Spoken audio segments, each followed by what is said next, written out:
It started as a nightly routine. Every night at exactly 9:30 p.m., Emily would send her mother a short voice note. Nothing dramatic, just a soft, sweet voice saying, "Hi, Mom, just checking in. I'm fine. Love you. Good night." It was a ritual that started when Emily moved away for college. Her mother, Lydia, had always worried too much, and Emily thought it might soothe her nerves. For over a year, Lydia listened to her daughter's voice each night before going to bed. It became her comfort, her peace, her way of knowing the world was still right. Until one night, the voice note came, and it wasn't Emily's voice. It sounded almost like her, but not quite.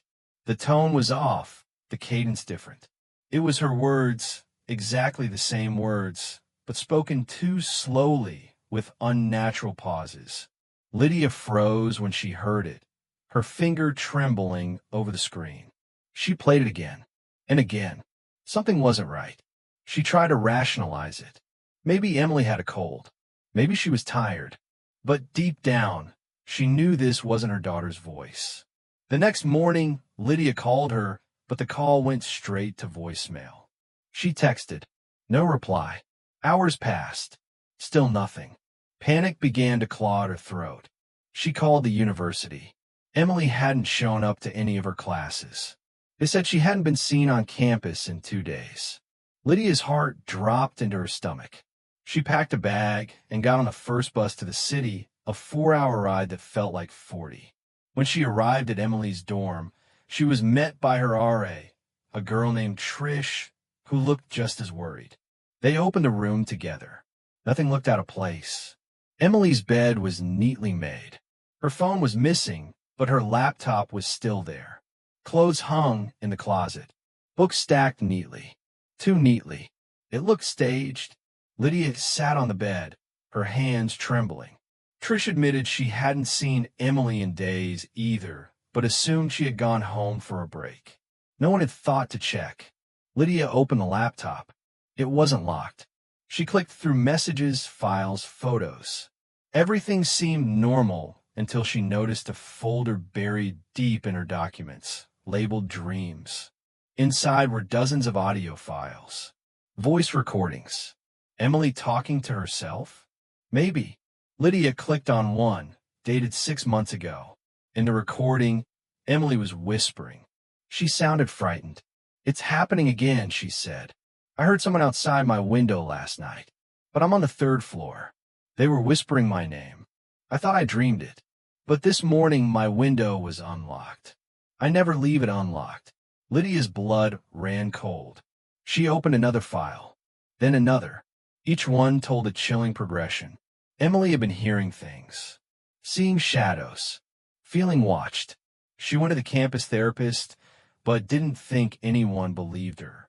"They keep telling me it's anxiety," one file said, "but I know I'm not imagining this. Someone is following me. They know my routine. They know I send a voice note to Mom every night. What if one day it's not me sending it?" Lydia stared at the screen. That voice note. It wasn't her. Emily had predicted this. She had known. Lydia called the police. They took her seriously at first, but without any signs of struggle, no break-in, no witnesses, it became another missing persons report. They promised to investigate, but Lydia could feel the growing disinterest. She returned to the dorm daily, refusing to go home. Each night, another voice note came. Same words, same tone, but it wasn't Emily. Lydia started saving them, sending them to the police. They said it was likely pre-recorded, scheduled to send automatically. But they couldn't explain who set it up or why. Desperate, Lydia began digging deeper. She found out Emily had taken a class in folklore and urban legends that semester. She tracked down her professor, a man named Dr. Hawthorne. When she mentioned the voice notes, his face changed. He invited her in and locked the door. He told her about an old urban myth, an entity that mimics voices. It learns through routine, through repetition. Once it knows you well enough, it can replace you. Not physically, but it can mimic your presence. Online. through messages, calls, voice notes. It's called a hollow echo. Lydia wanted to scream. Was this what had taken her daughter? Was she really gone? That night, she returned to the dorm and sat alone in the dark. Another voice note arrived. She didn't open it. Instead, she whispered into the silence. Who are you? What do you want from my daughter?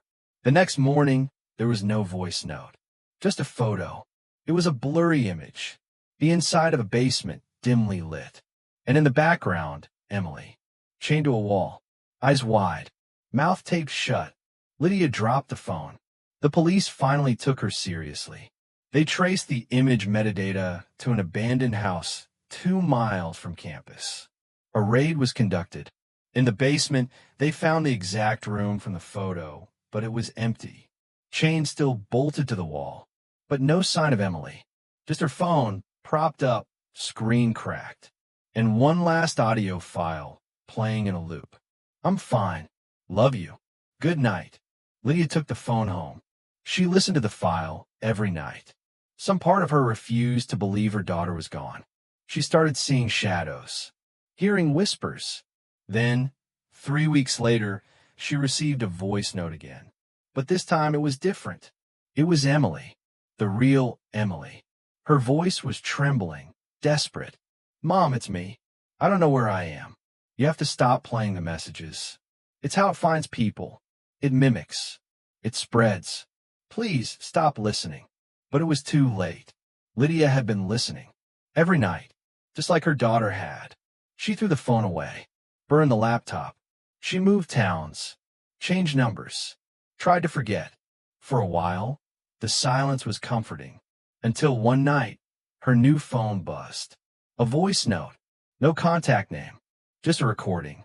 She played it, hands shaking. Hi, Mom. Just checking in. I'm fine. Love you. Good night. Now was her voice.